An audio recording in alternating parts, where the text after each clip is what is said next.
संत की परीक्षा। काशी के नगरी में संत पुंडरदास नाम और उनके पत्नी सरस्वती देवी रहते थे।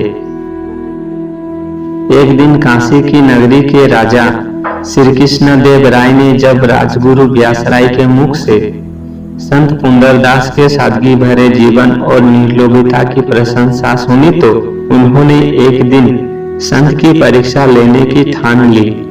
उन्होंने सेवकों से संत को बुलवाकर उनको भिक्षा में चावल दिए। संत प्रसन्न होकर बोले, महाराज, प्रतिदिन मुझे इसी तरह कृतार्थ किया करे, आप बड़े ही दयालु हैं। संत ने अपनी कुटिया में लौटकर प्रतिदिन की भांति अपनी भिक्षा की झोली अपनी पत्नी सरस्वती देवी के हाथ में दे दी, किंतु जब वो चावल चुनने बैठी तो देखा कि उसमें छोटे छोटे हीरे के कण हैं। उन्होंने तत्क्षण अपने पतिदेव से पूछा कि यो भिक्षा आप कहाँ से लाए हैं? मुस्कुराते हुए संत ने कहा कि देवी, राजमहल से। पत्नी ने कहा कि देव, इसमें तो छोटे छोटे हीरे के कण हैं। संत पुंडरदास थोड़ी देर के लिए ध्यान अवस्था में बैठ गए।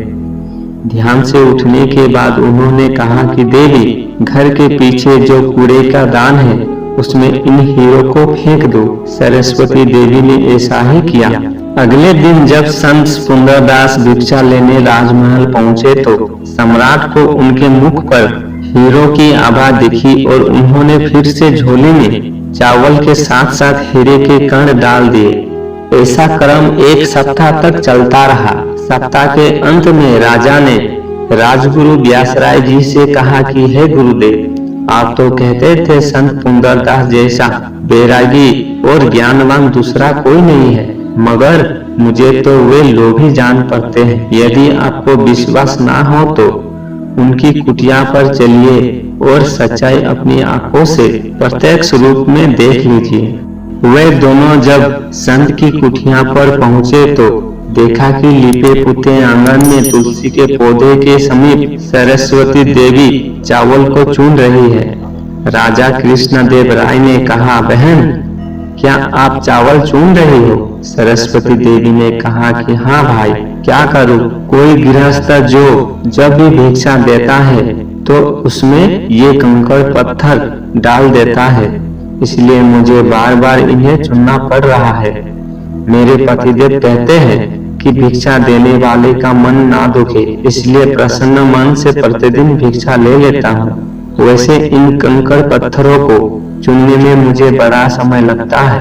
राजा ने कहा, बहन, तुम बड़ी भोली हो। ये कंकड़ पत्थर नहीं बल्कि ये तो मूल्यवान हीरे दिखाई दे रहे हैं। इस बात को सुनकर सरस्वती देवी ने कहा, यो आपके लिए तो हीरे होंगे, लेकिन हमारे लिए तो ये कंकड़ पत्थर ही है।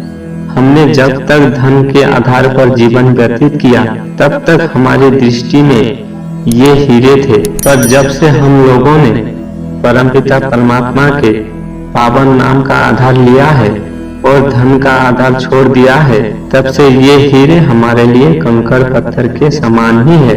हमने तो चुने हुए हीरे को घर के पीछे कूड़ेदान में डाल दिया है। राजा और गुरुदेव जब पीछे देखने गए तो पिछले 6 दिन के फेंके गए हीरे चमचमा रहे हैं। यो देख राजगुरु व्यासराय जी के मुख पर मंद मंद मुस्कान फैलने लगी और लज्जा से भरे हुए राजा कृष्ण देव राय माता सरस्वती देवी के चरणों में झुक गए और संत पुंडरदास जी से पूछने लगे कि हे महात्मा, जो ज्ञान की विधि आप जानते हैं जिससे यो भौतिक संपदा कंकड़ पत्थर प्रतीक होती है, मुझे भी उस ज्ञान से कृतार्थ करे। संत पुंडरदास जी ने राजा के मन में जो भ्रम था उसका निवारण किया तथा उनको परमपिता परमात्मा के नाम और स्वरूप का बोध कराकर उनके जीवन का परिवर्तन किया। जय श्री कृष्ण। राधे राधे।